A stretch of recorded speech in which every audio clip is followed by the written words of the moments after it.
अस्सलामुअलैकुम। स्वागत है आप सभी का हमारे YouTube चैनल यूके एजुकेशन में।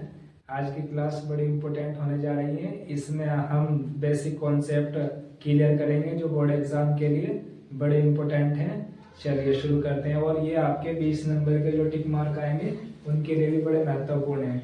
शुरू करते हैं। चैप्टर फर्स्ट से लेकर इसमें कुछ पॉइंट दिए हुए हैं जो आपको दिखाई भी दे रहे होंगे। 10 पॉइंट। सबसे पहली चीज है प्राकृतिक संख्या, और दूसरी सम संख्या, तीसरी विषम संख्या, फिर पूर्ण संख्या, पूर्णांक संख्या है, भाज्य, परिमेय, अपरिमेय, सहभाज्य और वास्तविक संख्या है। इसके अलावा भी एक दो पॉइंट हैं, लेकिन ये फर्स्ट चैप्टर का बेसिक कॉन्सेप्ट बिल्कुल क्लियर होने जा रहा है। और जो आपके टिक मार्क में 20 नंबर में जो आते हैं उनमें बहुत ही आपके लिए ये यूजफुल होने वाला है। सबसे पहली चीज देखोगे आप प्राकृतिक संख्या। कहते किसे है प्राकृतिक? जैसा कि नाम से ही पता लग रहा है कि प्राकृतिक यानी कुदरत की देन। प्रकृति किसे बोल रहे हैं? कुदरत।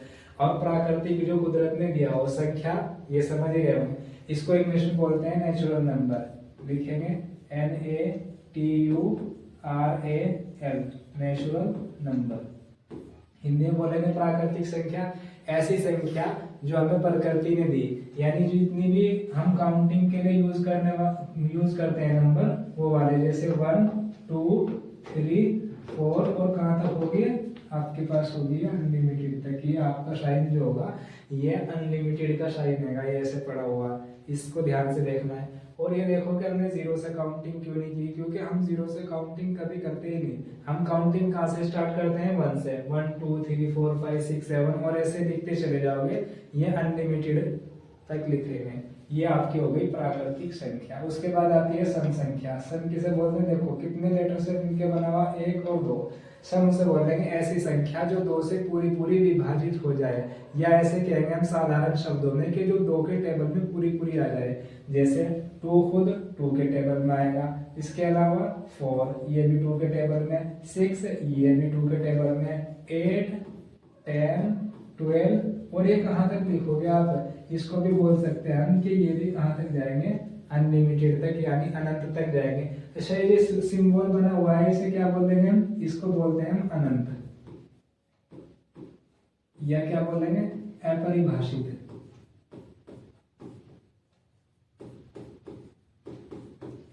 इंग्लिश में बोलेंगे इसे अनलिमिटेड,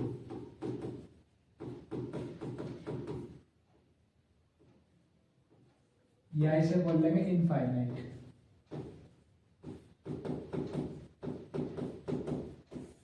इतने सारे इसके नाम होंगे, अपरिभाषित, अनंत, अनलिमिटेड, इनफाइनाइट। आगे देखेंगे विषम संख्या। विषम संख्या किसको बोलते हैं? ये देखना। देखो जैसे सम संख्या 2 से डिवाइड थी, लेकिन विषम संख्या उसे बोलेंगे जो 2 से पूरी पूरी डिवाइड ना हो। देखो यहाँ से लेटर भी देखोगे, वी वे शे और मैं, 3 लेटर मिलके बन गए।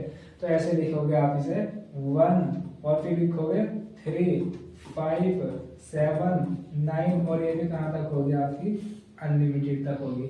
इसके अलावा आप क्या है? पूर्ण संख्या।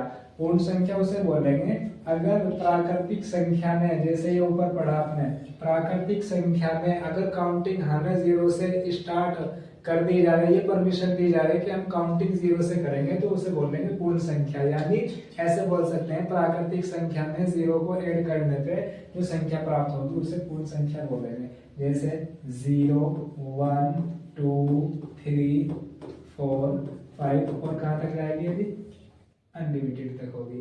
इसके अलावा पूर्णांक। अब देखेंगे कि जो आपकी पूर्ण संख्या है, जैसे 0 1 2 3 और कहाँ तक जाएंगे? अनलिमिटेड तक। ऐसे ही ये होगा -1 -2 -3 और कहाँ तक जाएंगे? इनफाइनाइट तक। बोले तो ऐसे कहेंगे कि जो पूर्णांक प्लस में भी और माइनस में भी होंगे, और 0 भी नेचुरल नंबर जो होंगे वो भी, और पूर्णांक यानी 0 भी और माइनस वाले भी नंबर ले लिए जाए, तो इसे बोलने में पूर्णांक संख्या। और ये ध्यान दो, ये जो 1 से इधर इधर वाले हैं इन्हें बोलेंगे पॉजिटिव इंटीजर।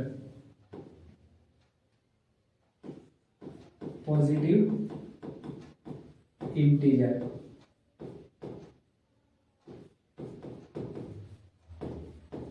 हिंदी में बोलेंगे इसे धनात्मक पूर्णांक।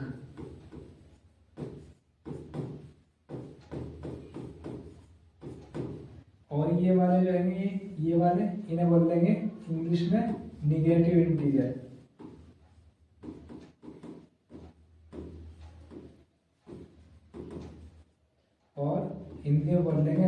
ऋणात्मक पूर्णांक।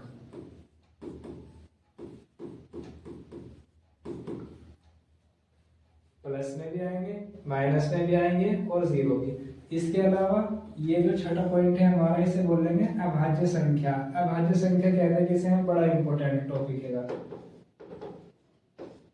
अभाज्य संख्या ऐसी संख्या जो केवल अपने आप से विभाजित हो तो उसे क्या बोल लेंगे, अभाज्य संख्या। और सबसे छोटी अभाज्य संख्या की जो एंट्री होगी वो 2 से होगी, 2, 3 और फिर आने वाला है 5, उसके बाद 7 और उसके बाद 11। 9 नहीं लेने के, क्योंकि 9 जो है वो 3 से डिवाइड हो जाएगा पूरा पूरा।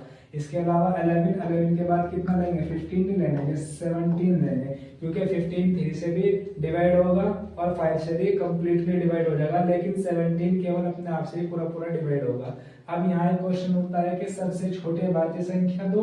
और अब ये देखो, ये जो 2 लिखा हुआ है ये एक ऐसा नंबर है जो विषम सम होने के साथ साथ अभाज्य है। सारी अभाज्य संख्याएं 3, 5, 7, लेकिन जितनी भी अभाज्य संख्याएं आएंगी सारी की सारी विषम होंगी, लेकिन 2 एक ऐसा वाहिद नंबर है जो केवल अभाज्य होने के साथ साथ समद्वि है। सबसे छोटा सम अभाज्य संख्या 2। और अगर हम बात करें, ये क्वेश्चन पूछ लिया जाए कि सबसे छोटी विषम अभाज्य संख्या, तो ये है 3, सबसे छोटी विषम अभाज्य संख्या। ये सबसे छोटी, यहाँ लिखते हैं।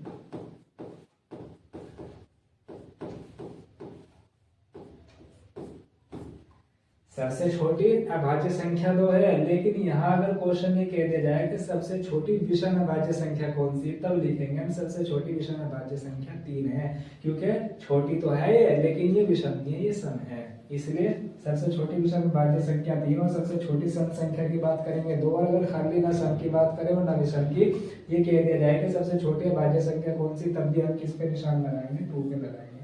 और ये बहुत बार रिपीट हुआ बोर्ड एग्जाम में भी। इसके बाद आपने देखा होगा ये वाला परिमेय संख्या। परिमेय किसे बोल देंगे, देखो इसे इंग्लिश में बोल देंगे रैशनल नंबर, यानी ऐसी संख्या जो p अपॉन क्यों के रूप की हो, p अपॉन क्यों के रूप की लिखी जा सकती हो। और ये ध्यान रखना है कि क्यों की वैल्यू कभी भी 0 के बराबर नहीं लिखनी है, इसे बोल देंगे आप परिमेय संख्या। एग्जाम्पल देखेंगे, लिख सकते हो और 3/5। लेकिन अभी देखो कैसे इसमें जो क्वेश्चन आएंगे टिक मार्क में किस तरीके से आते हैं। जैसे ये दे देता है, यहाँ देखो 2√7 दिया और अपॉन में √7 दिया, तो ये पूछेगा क्या ये रेशनल नंबर है या नहीं, ये रेशनल नंबर है, क्योंकि हम जब इसे सोल्व करेंगे √7 से √7 कैंसिल होगा, तो निकल के क्या आएगा, हमारा आंसर है ये 2 आएगा। तो इसलिए ये क्या लिखा जाएगा, रेशनल नंबर, यानी ये परिमेय संख्या लिखा जाएगा। इस तरीके से आपको ध्यान देना है। उसके बाद देखेंगे ये वाला अपरिमेय संख्या, यहाँ देख लो आप, अपरिमेय संख्या उसे बोलेंगे जो p अपॉन क्यों के रूप की ना हो। ध्यान दो कि p अपॉन क्यों के रूप की ना हो। तो इसमें देखेंगे कि जितने भी रूट के अंदर नंबर आएंगे, जैसे √3 और √2 या √5, लेकिन ऐसे रूट के अंदर आने हैं कि जिनको रूट से आप जो बाहर लोगे तो फिर वो भाग विधि से लोगे, यानी रूट से बिल्कुल कंप्लीटली उनके स्क्वायर रूट नहीं हो सकते। जैसे आपने √9 लिया था इधर, √9 का तो स्क्वायर रूट कितना हो गया, 3 हो गया, ये तो परिमेय हो गया। लेकिन 3 का, 2 का और 5 का आपने कोई स्क्वायर रूट नहीं पढ़ा, तो इसलिए ये क्या लिखी जाएंगी, ये अपरिमेय संख्या है। यहाँ तक। और आपका 9 पॉइंट है सहभाज्य संख्या। इसके ऊपर भी टिक मार्क 1-2 देखने को मिल जाते हैं, एक क्वेश्चन इसके ऊपर और एक क्वेश्चन इसके ऊपर, कभी इसके ऊपर आता है कभी इसके ऊपर, इनमें से क्वेश्चन जरूर आते हैं। सहभाज्य संख्या किसे बोल रहे हैं कि ऐसे 2 संख्याएं दे दी, जैसे 3 और लिया और 5 लिया, और उनका HCF कितना आना चाहिए, 1 आना चाहिए, जैसे किसी के फैक्टर में, यानी कि 2 ऐसे नंबर लिए, ऐसे जोड़ लिए जो एक दूसरे के टेबल में ना आए, तो उसे क्या बोल देंगे, सहभाज्य संख्या। जैसे 3, 5 लिया हमने, 7 और 9 ले लिया, क्योंकि 7 के फैक्टर 7 1 से 7 होंगे, 9 के 3 × 3 या 9 1 से 9 होंगे, तो ये वाले जो आपके होंगे ये सहभाज्य संख्या होंगे। लेकिन अगर जो 4 और 8 लिया, देखो क्योंकि इसके टेबल जो है 2 दूनी 4, इसको ऐसे लिखोगे और किसे कैसे लिख सको, 2 × 2 × 2, तो ये इसके फैक्टर में आ रहे, तो फैक्टर में नहीं आने चाहिए, तो ये वाला आपका सहभाज्य संख्या नहीं होगी, ये वाला आपका सहभाज्य संख्या। कैसे लिखोगे, ये सहभाज्य संख्या, ऐसी संख्या, ऐसी दो संख्या, ऐसे दो युग्म लिए, दो जोड़े लिए जो एक दूसरे के फैक्टर में, एक दूसरे के टेबल में ना है, तो उसे सहभाज्य संख्या बोलेंगे। उसके बाद एक 10 पॉइंट ये आपका आएगा वास्तविक संख्या, तो इसे लिखेंगे कि परिमेय और एक परिमेय संख्याओं का जो ग्रुप होगा, समूह होगा, परिमेय और एक परिमेय यानी रेशनल और इरेशनल संख्याओं का जो समूह होगा उसे वास्तविक संख्या बोलेंगे। इसमें आपके प्लस वाले भी आएंगे, जीरो भी आएंगे, माइनस भी आएंगे, रूट वाले भी आएंगे, ये सभी आएंगे, तो इसे बोलेंगे वास्तविक संख्या। और 11 पॉइंट है आपका HCF, इसे बोल देंगे हाईएस्ट कॉमन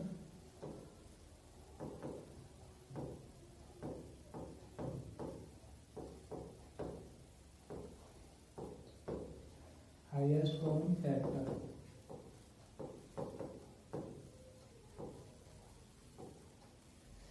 इसको बोलेंगे हाईएस्ट कॉमन फैक्टर और हिंदी में इसे बोल देंगे में और से। इसको कैसे लिखेंगे, जैसे दो संख्या ली और दो संख्या में जो चीज कॉमन होगी, कॉमन पॉइंट होगा, वही आपका हाईएस्ट कॉमन फैक्टर होगा। जैसे 12 है आपका और 8 है, इन दोनों के पहले फैक्टर करो, 2 से डिवाइड कर दिया 2 6 12, 2 से डिवाइड कर दिया 2 3 6, फिर 3 से डिवाइड कर दिया 3 कम 3, फिर ऐसे ही 8 को डिवाइड कर दिया 2 चौका, फिर 2 से डिवाइड कर दिया, फिर 2 से डिवाइड किया। 12 के फैक्टर आए 2 गुना 3 और 8 के फैक्टर कैसा है 2 गुना 2। अब इसमें वो चीज ढूंढो जो कॉमन पॉइंट होगा, जैसे यहाँ 2, यहाँ भी 2 आ रहा, तो एक तो 2 ये वाला ले लिया, फिर आगे चले ये भी कॉमन पॉइंट है। अब ये 3 और 2, इसमें 3 आ रहा है, इसमें 2, तो ये कॉमन पॉइंट नहीं है, जो कॉमन पॉइंट हो उनके आपस में मल्टीप्लाई कर दो, यही आपका HCF होगा। ये निकल के आया HCF, इसे बोलने में HCF और हिंदी में बोलने में इसे में से यानी महत्तम समापवर्तक। ऐसे ही आपका होगा LCM की फुल फॉर्म है लोएस्ट कॉमन मल्टीप्लाई। तो इसमें देखा जाएगा, जैसे हम ये देखे लोएस्ट कॉमन मल्टीप्लाई LCM, वैसे उसे बोल रहे हैं जो कॉमन होगा, दो फैक्टर, दो या दो से अधिक संख्याओं में जो चीज कॉमन है वो लेने के बाद इसके अलावा भी जो बचा उसकी भी मल्टीप्लाई करेंगे तो LCM निकल के आएगा। जैसे ये तो निकला आपका HCF और हमें निकालना है VLCM।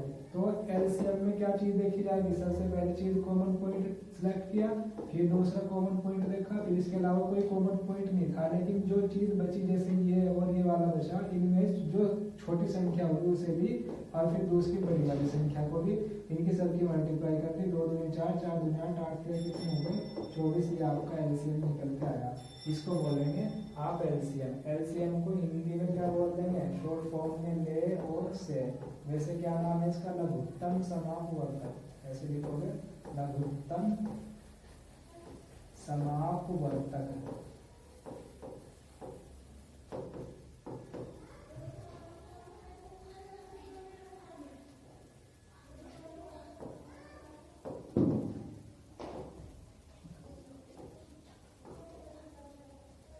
ये है। अब उसके बाद एक इसका फॉर्मूला है HCF और गुना क्या लिखोगे LCM बराबर है पहली संख्या और गुना में क्या आएगा दूसरी संख्या। ये इसका फॉर्मूला रहेगा हमारे पास। HCF गुना LCM पहली संख्या गुना दूसरी संख्या, या ऐसे बोल सकते हैं कि दो संख्याओं का HCF लेस और में से की गुना दो संख्याओं की गुना के बराबर हो। दो संख्याओं का HCF और LCM गुना करने पर जो आंसर आएगा वही पहली संख्या और दूसरी संख्या की गुना के बराबर होगी। ये इसकी जांच में लिखा जाएगा कि आप जैसे जब भी जांच करोगे तब आपको ये वाला पॉइंट लिखना पड़ेगा। इसके ऊपर है बस पूरा का पूरा चैप्टर, जो चीज ये 12 पॉइंट पढ़ा दिए गए। इसके अलावा 12 फर्स्ट चैप्टर में कोई इसका बेसिक कॉन्सेप्ट और इसके अलावा कुछ नहीं।